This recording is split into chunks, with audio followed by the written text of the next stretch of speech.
Welcome to episode 1 of season 2 of The Christian Clinician. I'm your host, Tanya Paynter. I'm going to open up about one of the most life altering events of my career as a law enforcement officer. A deadly officer involved shooting just as I was stepping into my calling as a naturopathic doctor.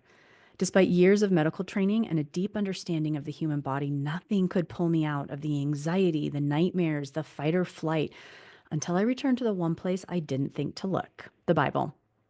I'm going to share my story of trauma and transformation, but more importantly, you're going to hear what it taught me about a vital piece of health that modern medicine often overlooks, and that is our spiritual well being. So, in this episode, we're going to talk about how spiritual health is directly connected to our physical and emotional health, and what the research shows how spiritual health could be a cause of some of your emotional and physical struggles.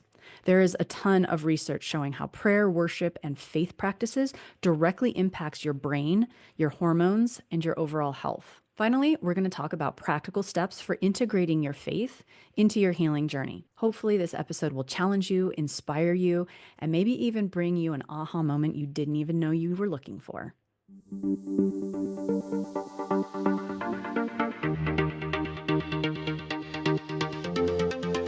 I'm thrilled you're here with us on The Christian Clinician, where we join faith with evidence-based medicine to revitalize your health and renew your faith. Get ready for real and informative conversations with wellness experts and Christian scholars alike to gain a deeper understanding of our faith, explore our God-given purpose, and discover how the strength of our relationship with God can impact our health here on earth.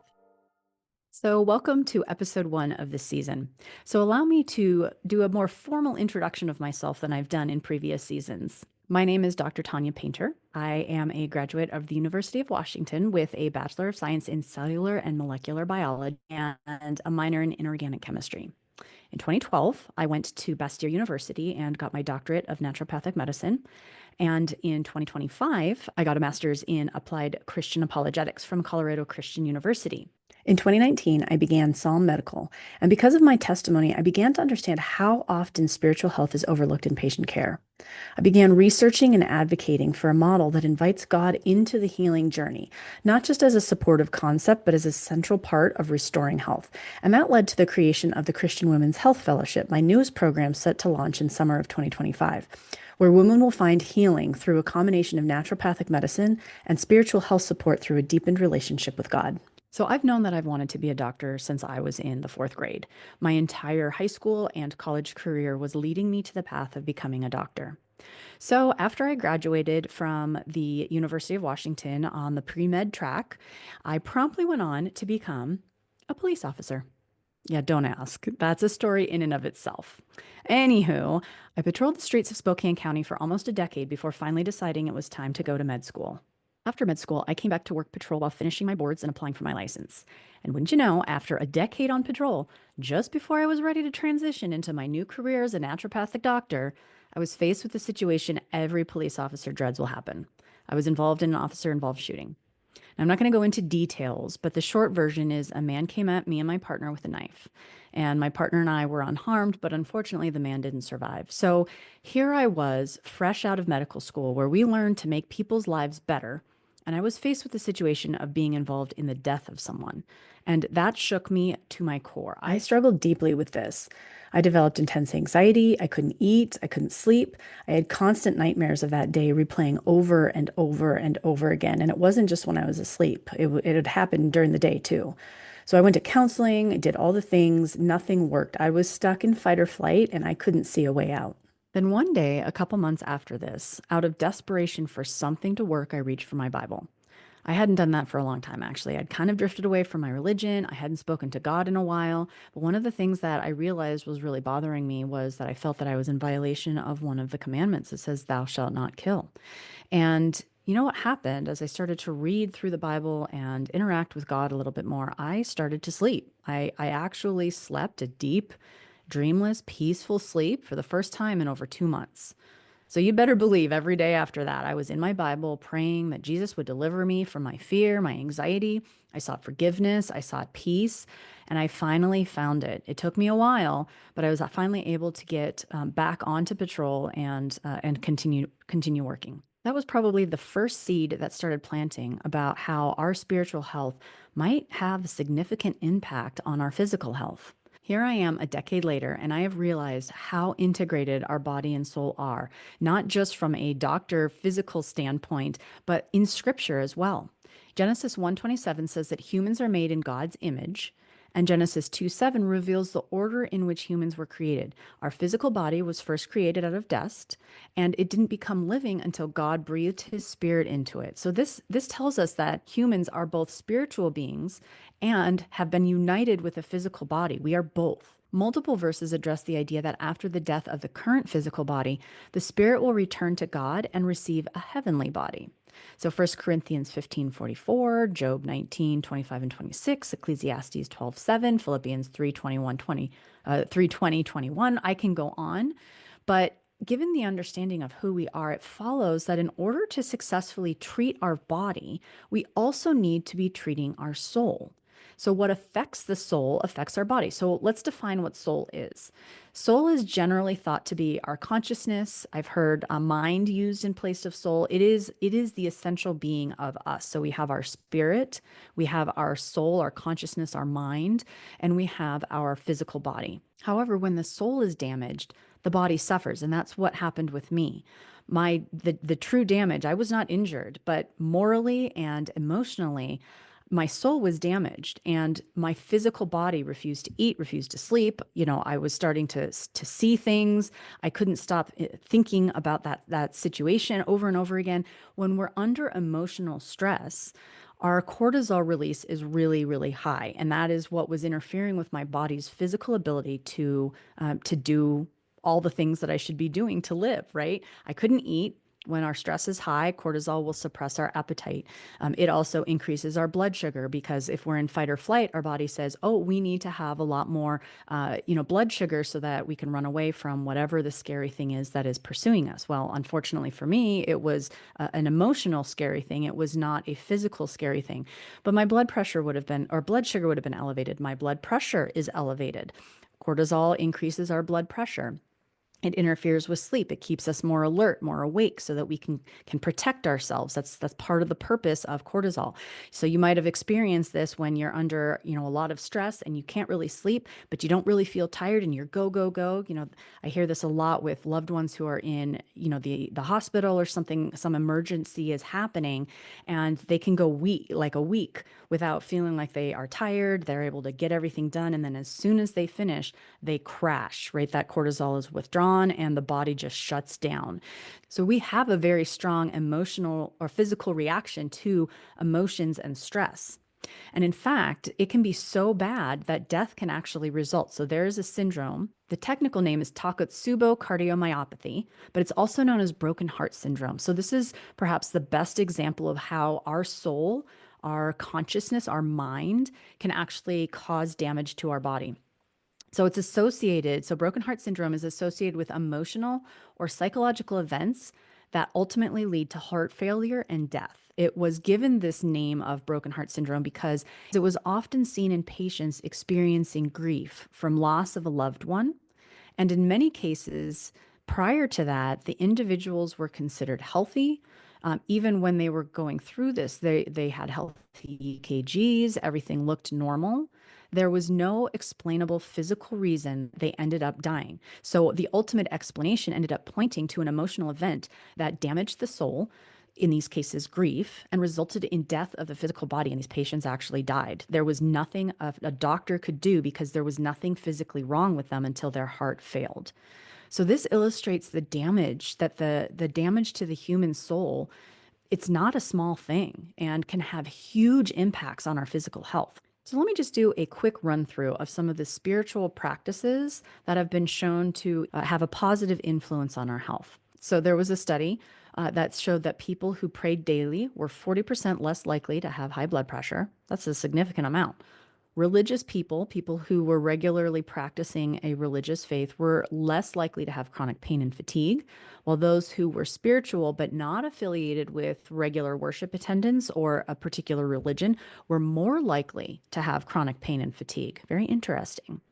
Another study looked at how regular religious activities affected our health. So this would be things like reading the Bible, praying, attending church, fellowshipping. engaging in worship practices, like all the things that we do or we should be doing as Christians. Regular religious activities have been shown to lower inflammation markers, lower cortisol levels. Nearly 50% of studies showed a reduced risk of dementia or slower decline of cognition. So overall, they had better cognition. There were better immune function and immune cell counts. Cortisol was reduced. Catecholamines, which is our stress neurotransmitters, those were reduced. Cancer rates were less. And in one study that used health markers of cardiovascular disease and stress, which together those two are good indicators for future health issues, they found that the religious group have the best stress levels prior to any kind of stressful incident, during an acute stressful incident, and they had the best recovery after a stressful incident. So the study actually stressed the people out, and they measured what their levels were before, during, and after. And the Christian group had the best numbers all the way around. And then atheists and agnostics and spiritual health people had a various mix of, some had better blood pressure, some had better cortisol, but none of them were as good as the Christian group. We also know that there are effects of doubt. And so this is going to be a major theme through this season. We're going to talk a lot about doubt, about questions that we have, and how important it is for our physical health that we start exploring these ideas that we have, these doubts, these questions that a lot of times are not encouraged to be asked. Or, I know for me, and I'll share more about this in episode 2, my own personal journey of doubt. I had a lot of questions over my lifetime that I never got satisfactory answers to. And so, what the studies show is that people who have doubts that don't get answers end up having worsening anxiety. In many studies, they have increased depression levels, and the longer you hold on to doubts, or the longer doubts are suppressed. I mean, you might not even think about doubts, right? Because you think maybe it's a bad thing, or you've got some guilt around it. And the more we suppress doubts, the worse our health outcomes. So that was a very interesting study. So this combination between our physical health and our spiritual health, to me, that just points to God. He cares about our whole person. Our symptoms might be signals that something is wrong, spiritually speaking, or wrong in our relationship with God. And that could be a reason why you might feel stuck in your healthcare. And again, I experienced this as well. My naturopathic training got me so far in my health, and it was manageable, but I was taking a lot of supplements. I was on a rather restricted anti-inflammatory diet. Things just weren't getting as good as I knew they could. And it wasn't until you really started engaging in my relationship with God and kind of rebuilding that bridge, that is when I truly started seeing healing happening. I hardly take any supplements now. I sleep amazingly well. Hormones have balanced. My mood is so much better. I have that inner peace. Just so many things have changed, and I haven't done a single thing. Actually, my diet has gotten, I won't say worse, but it is definitely opened up. I am no longer so anti-inflammatory. And so I've actually had more freedom in being able to live my life and do the things that I want to do as a result of engaging my doubts, my questions, and really starting to build that faith back up from kind of where it had crumbled. And again, I'll share more about that in the next episode. So, God is not sending symptoms as a punishment for anything. And a lot of times it can feel that way. What did I do to deserve this? It's not a punishment, but when we're out of alignment with him, our bodies just don't work the way that he intended them to. We're meant to walk with God. And so he is an ultimate source of healing. When we've walked away from him, we no longer have that source of healing anymore. And so it's not a punishment. It's just that our bodies start to break down when we're away from that relationship. And so it's just one of those consequences of, the fallen world that we live in. And so even the research suggests that we were meant to live in relationship with God. And so healing happens in the body when we are in active pursuit of him. And that includes acknowledging and addressing the doubts that we have. So I have some scriptures that you can look up if you're interested in the show notes. And I'd like to ask a few questions to just kind of get your mind thinking a little bit. So we're going to be doing a lot of this in the next in this season. We're going to be doing kind of some question asking, kind of deeper thought provoking questions. So when we get to this point of the episode, if you're doing something, I'd like you to take note of where you're at in the time, and if you are driving or something and you can't stop, then come back to it. Ask yourself these questions. Write them down. Really pray on it. Give it some thought. Think about how these things can apply to your life. And if you have the ability to be able to stop right now and, stop the dishes, stop the laundry, sit down for just 5 minutes or so and really think through some of these things, ask the Lord to be a part of that. Ask the Spirit to fill you and just to hear, for your ears to open and to hear the things that He has for you in this. But I want you to think about some of these questions. Number one, what do you think is the best thing going on in your life right now? And what's the thing that you lean on when life gets hard? And you might say family, you might say you do lean on God. For me, I always thought it was that I leaned on God and my family. And what I realized was that I actually leaned a lot on alcohol. I would take, really look forward to a glass of wine or two at night to just unwind. And I realized, wow, that's more what I'm leaning on. Like I was just managing through the day until I got home and I had, a couple drinks to just kind of unwind.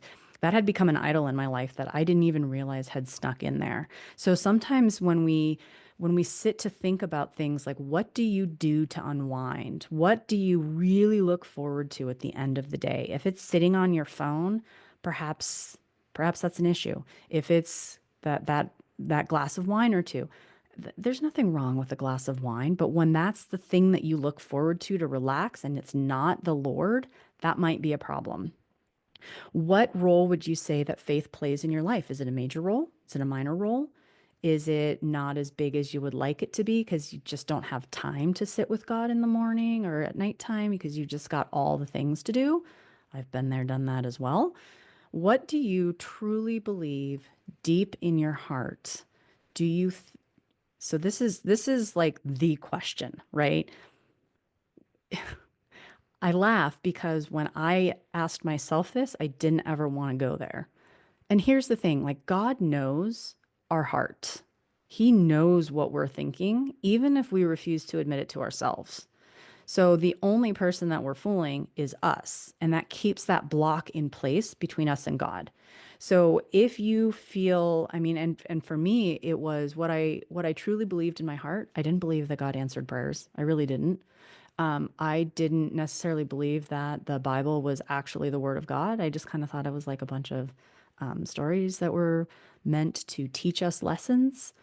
I didn't really know if Jesus was actually a real person. I didn't know if the resurrection was actually real.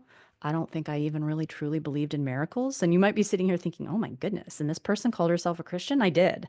I called myself a Christian my entire life. I've always been a Christian, but I actually didn't believe these things. And part of the problem for me was that when I grew up and I was asking questions, I never got any logical reason to answers. It was just, well, believe more, have more faith. And I didn't. I needed answers. And so that was a problem for me. So over my life, I started to think, okay, well, I mean, if nobody can give me any logical reason why I should think a miracle is possible, then maybe a miracle isn't really possible. And this is just people fooling themselves into thinking this, right? So that had insidiously put itself into my head.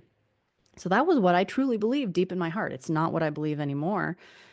Definitely not. But I was absolutely there for many, many, many years. So if that is a place where you're at, the first step is to admit it to yourself because God already knows you feel like that.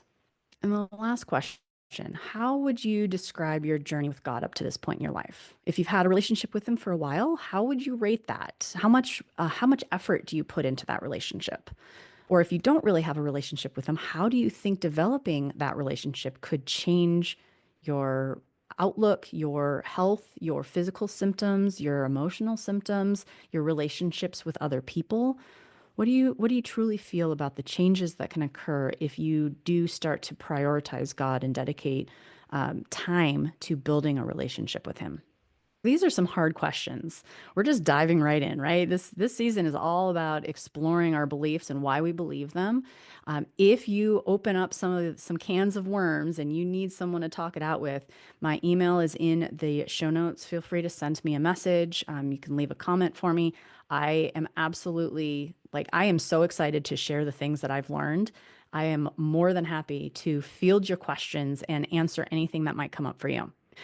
But what I want to do now is shift a little bit and take a look at some of our physical health symptoms and how our spiritual activities might be playing a role in either an increase in our anxiety. So here's the thing: when we have depression, when we have anxiety, and when we have unacknowledged or unaddressed doubts about God, that can actually worsen symptoms of anxiety and depression. And in fact, it may be the source of some of the anxiety and depression. And specifically, depression is linked with a lot of chronic pain issues, especially joint pains and GI issues and things like that. So, we want to start to see if we can find a link between our physical health and our spiritual health. So, here's what we're going to do. In the show notes, I have a link to a journal page or a symptom tracking page that I created. You can use it. You can use just a notebook, whatever works best for you. And I want you to start tracking your symptoms. So we're not going to ignore them. We're not going to just be like, oh, I'm just getting older. We're going to write down what you are physically struggling with. You're going to make note of when the symptoms started, what you've done for them, what worked, what hasn't worked. And then you're going to start on a daily basis. At the end of the night, you're just going to write down, like, how did you feel? What was your stress level? How much water did you drink that day? Anything unusual, diet, foods that you ate. We're just going to start to track for a week or two. This isn't a forever exercise, but it is for the next week or so. That way you can start to see, are things that I'm doing contributing to some of my symptoms? Or is there something I'm not doing, like maybe I'm not drinking enough water? Any of those things can start to come clear when we start to track them and pay attention to them. So we're going to do that for a little bit. And we're also going to write down what you're struggling with spiritually and note, when did those struggles start? Make any correlation if you started noticing, well, wow, this was an issue for me when I was in my teens, and then in my early 20s I noticed that these symptoms started. Maybe there's a correlation there. Maybe things have gotten worse. I don't know. We're just going to observe and see what we come up with. So I want you to write down anything you're struggling with spiritually, any questions that you have, any doubts that you have that have been unanswered. If you unearthed anything in the previous questions that it was like, wow, where did that come from? Write it down. And we're going to start seeking answers to those questions and those spiritual struggles. All right, once you've taken a look at the physical, the spiritual, any correlations you see, we're going to bring that symptom journal back to Jesus. Hebrews 4:15 and 16 say, "For we do not have a high priest who is unable to sympathize with our weaknesses, but one who in every respect has been tempted as we are, yet without sin. Let us then with confidence draw near to the throne of grace, that we may receive mercy and find grace to help in time of need." He doesn't promise to always heal, but he does promise to walk with us through it. One that I particularly held on to was Matthew 11:28 through 30. "Come to me, all who labor and are heavy laden, and I will give you rest. Take my yoke upon you and learn from me, for I am gentle and lowly in heart, and you will find rest for your souls. For my yoke is easy and my burden is light." We can take all of our problems to Jesus and he will help us through. He will help us see what we can do to change our circumstances, how we can draw closer to him, and he will always be there when we turn to him. So I encourage you, if that's not something you've done recently, take some time today, tomorrow, over the next few days, and just go back to Jesus. Talk to him. Let him know what's on your heart. He's waiting for you to approach him. He already knows, but he wants to hear it from you. So I encourage you to just take some extra time out of your day and make sure that you're spending some quality time with Jesus, because he needs time with you as much as your kids, your husband, or your friends do. All right, I hope you found this episode interesting as far as how our physical health and spiritual health are just so linked, and how we cannot fully heal without addressing our relationship with God and our spiritual health. And in part of that is acknowledging and starting to seek answers for doubts or unaddressed questions that might be contributing to symptoms of depression, anxiety, increased stress levels, increased cortisol. There are so many different studies that show how great of an impact our doubts can have on our mental health, which in turn affects our physical health. And I will link some of my favorites in the show notes as well, if you're interested in reading some of those. I also have that resource. I call it the symptom tracker. You can definitely download that and begin to track your symptoms, and just to bring a little bit of awareness about how potentially things that you're doing through the day could be contributing to some of your symptoms, but then also how your spiritual activities may or may not be influencing your physical health. So if you enjoy this episode, or you think this might be helpful for someone else to hear, I would love for you to share this with a friend who may need to hear the same message. In our next episode, we're going to explore doubt a little bit more deeply. How do our spiritual doubts, our struggles, our questions affect our physical and emotional health? Until next time, remember Jeremiah 23:13. You will seek me and find me when you search for me with all your heart.